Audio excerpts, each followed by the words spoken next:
Assalamualaikum warahmatullahi wabarakatuh.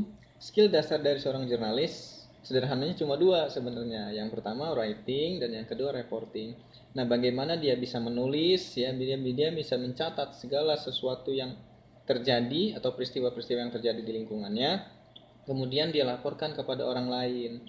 Nah, gampangnya cara kerja jurnalistik itu ya dia datang, kemudian catat apa yang diperlukan, catat apa yang dilihat terhadap peristiwa tertentu, kumpulkan bahan sebanyak mungkin, kemudian diolah dan ditulis dengan rapi sampai akhirnya jadi sebagai satu bentuk berita yang utuh dan kemudian dilaporkan ya, dipublikasi kepada halayak ya, kepada publik. Nah, kalau misalnya kalian udah biasa ngedongeng, udah biasa mengarang atau bercerita, ini udah keuntungan banget nih untuk kalian. Karena dari sini skill dasar untuk menulis dan reportingnya nanti bisa gampang. Nah, tapi jangan salah-salah paham loh. Kegiatan yang tadi itu namanya reportase. Nah, dalam konteks jurnalistik ya, reportase itu adalah satu pengumpulan data untuk menyusun satu berita yang utuh ya. Reportase juga bisa dikatakan sebagai proses jurnalistik terpenting karena dari proses inilah nanti terkumpul bahan-bahan atau informasi yang layak untuk diberitakan. Nah, reportase juga merupakan proses pengumpulan data atau fakta sebuah peristiwa sebagai bahan penulisan atau penyajian berita di media massa ya. Nah, dari sini nanti akan kelihatan ya bagaimana susah gampangnya membuat berita dan kemudian mempublikasikannya kepada publik. Nah, tentu saja untuk bisa melakukan reportase ya ada skill-skill yang harus dimiliki, skill dasarnya ya. Yang pertama menulis. Ini dasar banget sebenarnya ya. Kalau nggak bisa nulis ya apa yang perlu kita laporkan kan, apa yang bisa kita catat nanti. Nah, menulis ini skill dasar yang wajib dimiliki oleh jurnalis ya, terutama yang bergelut di media cetak atau online yang rentang terbitnya tuh begitu cepat ya, bahkan hitungan detik saja harus sudah terbit. Nah, skill menulis ini tidak hanya terhenti pada tentang bagaimana memaparkan informasi ya secara akurat terhadap peristiwa tertentu yang ada di sekitar kita. Nah, tapi juga kita harus menyampaikannya secara akurat, jelas, dan tentu saja menarik. Nah, salah satu caranya adalah dengan memposisikan diri sebagai pembaca. Nah, kalau udah bisa begitu, nanti kita bisa tahu apa yang pembaca ingin ketahui ya, informasi-informasi apa yang mereka butuhkan. Kemudian bagaimana membuat agar tulisan tersebut mengalir dan mudah dimengerti oleh publik. Jadi skill dasar untuk menulis ini penting ya bagi seorang jurnalis. Nah, yang kedua tentu saja komunikasi. Ya, pinter ngomong ya. Ya, selayaknya kita bercerita kepada teman aja gitu, nggak apa-apa. Nah, eh, seorang reporter juga ya, seorang jurnalis juga akan berhadapan dengan banyak orang kan ya. Nah, seperti tim redaksi, narasumber tentu saja ketika kita pergi dimanapun ya, atau acara-acara manapun pasti ketemu dengan narasumber. Kemudian berhadapan juga dengan editor hingga para pemangku kebijakan dalam sebuah reportase lah ya. Berbagai macam elemen terlibat gitu. Nah, oleh karena itu tentu saja diperlukan skill komunikasi yang tinggi supaya ya jurnalis bisa menyampaikan informasi dengan jelas kepada berbagai pihak, termasuk publik. Ya. Komunikasi ada dua macam, ada verbal, ada non verbal. Ya. Nanti ini di ilmu komunikasi udah matang banget nih harusnya. Nah, kamu perlu menguasai keduanya untuk menjalani reportase dengan baik. Akhirnya apa ya? Ya teori tanpa praktik ya sama aja bohong. Nah, nanti dari sini bisalah kalian perbanyak latihan ya, karena latihan itu merupakan salah satu cara agar lebih mahir dalam membuat reportase dalam bidang apapun sebenarnya, nggak cuma dalam bidang jurnalistik. Nah, semakin banyak latihan akan semakin oke juga, nanti akan semakin mantap dalam mengolah kata ya, dan tentu saja menjadi semakin kritis dalam menulis setiap peristiwa yang terjadi.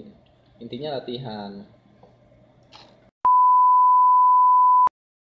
Jadi sederhananya Reportasi itu kegiatan jurnalistik dalam meliput langsung peristiwa atau kejadian di lapangan ya, ketika kita berusaha untuk membuat berita tertentu. Nah, wartawan mendatangi langsung tempat kejadian, ya, tempat peristiwa atau tempat acara tertentu, lalu mengumpulkan fakta dan data sedemikian rupa sebanyak-banyaknya yang kita butuhkan, tentu saja seputar peristiwa itu, gitu ya.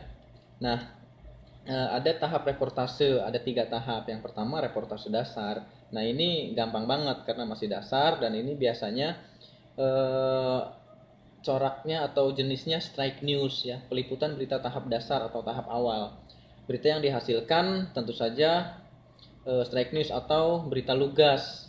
Ciri berita jenis ini ya tentu saja singkat, pendek, apa adanya, padat, langsung kepada inti permasalahannya, dan jangan lupa unsur 5W 1H itu ya. Yang kedua, reportase media.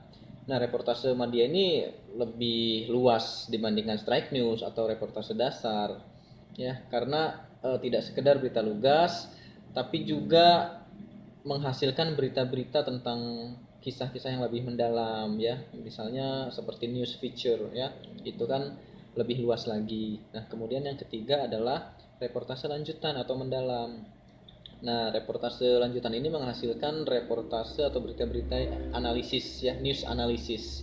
Contohnya ya tentu saja investigatif reporting itu, karena lebih luas lagi. Nah, selanjutnya bagaimana langkah reportase? Yang pertama tentu saja meliput berita. Ya, ini adalah tahap awalnya. Mencari informasi awal tentang peristiwa yang bernilai berita ya, tentang peristiwa apapun sebenarnya bisa kita jadikan satu nilai berita tertentu ya.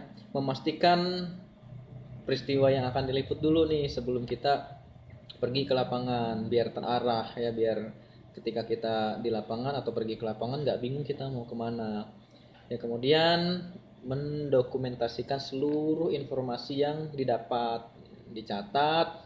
Kalau perlu foto-foto ya foto-foto, agar tidak nanti ketika dibuat untuk editing ya, proses editing pengumpulan datanya itu bisa lebih mudah.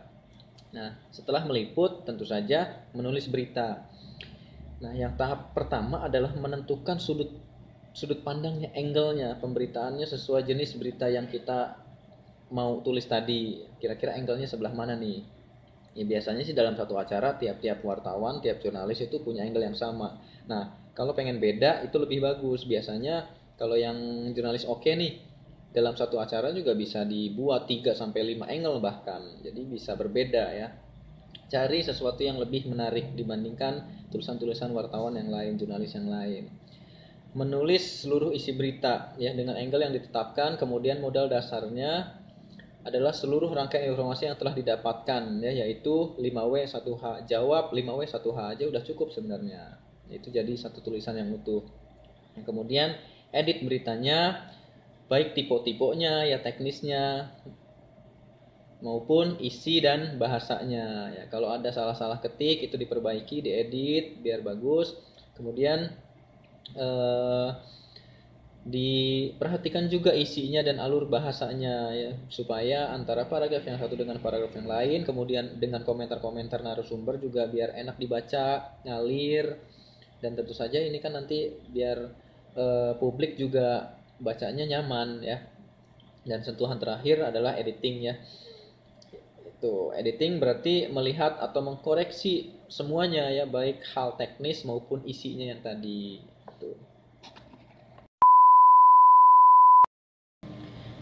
Kemudian teknik reportase.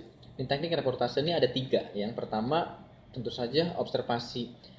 Nah, dalam observasi ini atau pengamatan ini wartawan datang langsung ke lokasi kejadian, ke peristiwa tertentu atau acara-acara tertentu untuk mengamati dan tentu saja mengumpulkan data atau fakta kejadian sebanyak mungkin yang mengacu pada formula 5W 1H tadi. Jadi acuannya 5W 1H. Data-data itu yang butuh diambil, yang dikumpulkan kemudian untuk menjawab pertanyaan itu ya. Pengamatan merupakan teknik reportase dengan cara mengamati baik settingnya maupun alur sebuah peristiwa di lapangan atau lokasi tertentu. Ya, wartawan menggunakan semua inderanya ya saat pengamatan, ya, terutama dalam memperhatikan apa-apa yang terjadi di situ. Ya, dengan terjun ke lapangan inilah nanti seorang wartawan akan bisa merasakan langsung peristiwa yang terjadi di lapangan, sehingga ia bisa menyampaikan informasi yang valid secara utuh kepada publik. Ini ya tahap observasi. Dan yang kedua adalah tahap wawancara. Biasanya kan kalau di acara-acara tertentu ya, atau di peristiwa-peristiwa tertentu itu pasti ada orang-orang yang terlibat di sana ya, baik dalam bisa pengamat atau bisa pelaku atau saksi, korban dan lain-lain gitu ya. Nah, wawancara ini penting karena merupakan salah satu proses reportase dengan cara bertanya kepada narasumber untuk menggali informasi yang kita butuhkan atau keterangan-keterangan yang kita perlukan untuk melengkapi alur berita kita. Ya, siapapun itu nggak apa-apa. Yang penting dia bisa atau memiliki informasi yang bisa kita kulik ya, yang bisa kita ambil. Ya, wawancara juga merupakan salah satu bentuk reportase dengan cara mengumpulkan data berupa pendapat, ya pandangan atau pengamatan seseorang tentang suatu peristiwa. Ya, orang yang menjadi objek wawancara disebut narasumber. Nah, dari sinilah nanti 5W1H itu bisa terjawab dengan baik sebenarnya. Ya, karena rumus inilah yang digunakan untuk mengetahui jalan sebuah peristiwa yang hendak ditulis oleh jurnalis ya. Yang ketiga, tekniknya adalah riset data. Ini nggak cukup cuma dari lapangan, lengkapilah datanya dari studi-studi literatur ya. Wartawan boleh kok buka-buka arsip lagi ya, buka-buka buku atau referensi-referensi terkait dengan berita yang akan ditulis sebagai bahan tambahan saja. Di internet juga banyak ya, dalam memilah bukti misalnya, atau semua indera yang harus terlibat ya, untuk memilih mana yang berarti dan mana yang tidak berarti, mana yang perlu dan mana yang tidak perlu ya, untuk mendukung tulisan yang akan kita buat. Nah, riset data ini termasuk mencari latar belakang informasi yang bisa memperkaya tulisan karya jurnalistik kita. Dalam news processing atau proses pembuatan berita, reportase ini masuk ke dalam tahap kedua ya, yaitu news hunting. Karena proses pembuatan berita itu biasanya dimulai dari rapat redaksi. Jadi pagi melakukan proyeksi dulu, rapat-rapat ya, koordinasi awal, sehingga wartawan nanti bisa tahu nih, jurnalis bisa tahu nanti mau pergi liputan kemana. Dalam rapat redaksi itu, seorang jurnalis bisa mengajukan usulan-usulan untuk liputan. Ya, sebenarnya usulan itu bisa datang dari berbagai sumber ya, bisa dari undangan liputan dari pihak luar misalnya, atau konferensi pers, siaran pers, atau berita yang sudah dimuat atau sudah ditayangkan di media lain, atau hasil pengamatan pribadi si jurnalis sendiri, atau masukan-masukan dari narasumber informan tertentu. Nah, dari sini. Nah, proses pembuatan berita itu yang pertama adalah news planning ya, perencanaan berita. Nah, dalam tahap ini tentu saja ini ada di rapat redaksi. Jadi setiap redaksi yang di situ ada jurnalis-jurnalisnya juga, yang melakukan rapat proyeksi, yakni perencanaan tentang informasi yang akan disajikan. Acuannya adalah tentang visi misi, ya, rubrik, rubrikasi, nilai berita, dan tentu saja kode etik jurnalis. Nah, dalam rapat inilah nanti ditentukan jenis dan tema-tema tulisan atau berita yang akan dimuat, yang akan dibuat seorang jurnalis. Nah, lalu dilakukan pembagian tugas di antara para wartawan. Nih, si A bikin rubrik tentang apa, si B bikin rubrik tentang apa, atau tentang areal liputannya. Si A misalnya di mana, si B di mana. Itu ditentukan saat rapat redaksi itu, proyeksi itu. Nah, nanti setelah ini kan pagi biasanya nih, sebelum berangkat ke lapangan. Setelah itu nanti ada proses evaluasi di sore hari, kira-kira udah dapat apa tuh hari ini gitu. Nah, kemudian yang kedua adalah news hunting ya, pengumpulan berita. Nah, inilah yang dinamakan tahap reportase. Setelah rapat proyeksi itu atau pembagian tugas yang tadi, jurnalis tentu saja mengumpulkan bahan berita berupa fakta dan data melalui peliputan ya, penulisan referensial, pengumpulan data melalui literatur atau wawancara tertentu. Ini intinya adalah reportase ini adalah tahap pengumpulan berita ya. Pengumpulan berita sehingga data-datanya, bahan-bahannya sudah bisa dijadikan sebagai acuan untuk menulis berita yang utuh. Kemudian ada proses news writing ya, penulisan berita. Nah, setelah dilakukan reportase, setelah data terkumpul, Kemudian jurnalis menulis naskah berita atau melaporkannya di media tempat ia bekerja, kirim ke editor gitu misalnya. Kalau sekarang kan zamannya udah masuk, udah ada grup WhatsApp gitu misalnya, ada grup WA. Tulis di situ, ketik, nanti kirim, nanti bagian editor yang membuat bahan-bahan berita yang kita tulis masih mentah tadi itu jadi satu berita yang utuh. Ya. Tentu saja ini mengacu pada 5W1H ya, what, who, where, when, why, and how, itu ya jangan lupa. Kemudian ada news editing. Ya, tentu saja bahan berita atau berita-berita yang kita tulis tadi yang berdasarkan data dan fakta yang kita temukan di lapangan. Nah, itu dilakukan proses penyuntingan berita biar enak dibaca, biar nggak ada salah-salah ketik, dan tentu saja isinya dan bahasanya itu mengalir sesuai alur dan kemudian lebih sistematis ya, lebih substansial naskahnya. Kemudian ada perbaikan-perbaikan kalimat, dan jangan lupa loh pembuatan judul yang menarik juga itu bisa sangat penting sekali ya. Nah, contohnya nih, contoh bentuk reportase misalnya kalau dalam lingkup mahasiswa kan suka ada seminar-seminar ya di kampus, ada acara seminar. Nah, kalian datang nih sebagai seorang jurnalis, datang ke lokasi seminar itu. Nah, di sana kalian mengamati jalannya acara dari awal sampai akhir. Misalnya itu acara apa ya. Jangan lupa ini mengacu pada 5W1H. Itu acara apa, jumlah yang hadirnya berapa, kemudian pematerinya dari mana aja, ya narasumbernya, pembicaranya atau materi pembicaranya tentang apa. Jangan lupa kalau misalkan nggak ada fotografer ya ambil foto sendiri, tag picture-nya, ambil gambarnya dari berbagai macam sudut ya. Jangan cuma satu kalau moto, kalau ambil gambar yang banyak nanti bisa dipilih mana gambar yang terbaik ya, yang paling oke untuk dinaikin jadi berita yang layak terbit.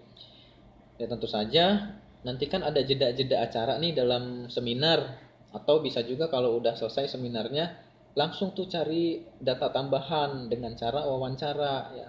Entah itu wawancara panitianya atau narasumbernya, atau bisa juga peserta yang hadir dalam seminar itu bila diperlukan. Gali ya dikit aja, nggak usah banyak-banyak wawancara, yang penting dapat statementnya kira-kira apa yang perlu kita tanyakan. Nah, pengumpulan data untuk naskah berita itu tentu saja jangan, sekali lagi saya katakan ini mengacu pada 5W1H yang merupakan unsur-unsur berita ya, harus dijawab ini.